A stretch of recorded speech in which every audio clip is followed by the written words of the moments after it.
Breaking news.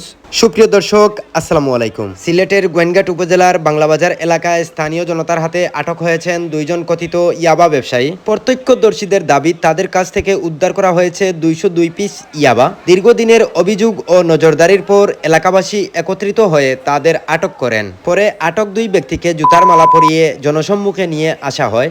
এরপর তাদের উদ্ধার হওয়া ইয়াবা সহ আইন শৃঙ্খলা বাহিনীর কাছে হস্তান্তর করা হয়। এলাকাবাসীর বক্তব্য, মাদক মুক্ত সমাজ গড়তে সবাইকে সচেতন হতে হবে এবং মাদকের বিরুদ্ধে সামাজিক প্রতিরোধ আরো জোরদার করতে হবে। এবার আপনারা উপস্থিত জনতার মুখ থেকে প্রকৃত সত্য শুনুন।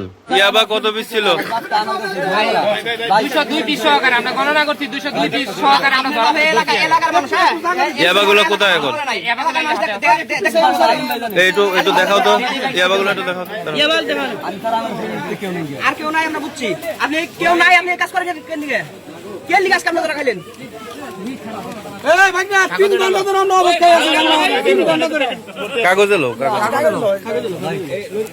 কাগজ একটু ইয়ে করো তো। ধরো সবাই ধরো। হ্যাঁ, এই এটা বান্ধা নাকি? এই এটা বান্ধা নাকি? একটু সরাই দাও আঙ্গুল দে। ওরে কি? জালদি। এর মধ্যে দুইটা, আরো দুইটা এর মধ্যে। টোটাল 202 পিস আছে। ওই এই দুইটা লাগায়? এই দুইটা লাগে। ওই কালা কাগজ। এর মুখের সামনে ধরো। মুখের সামনে ধরো। দাঁড়াও। ধরো সাইডে ধরো।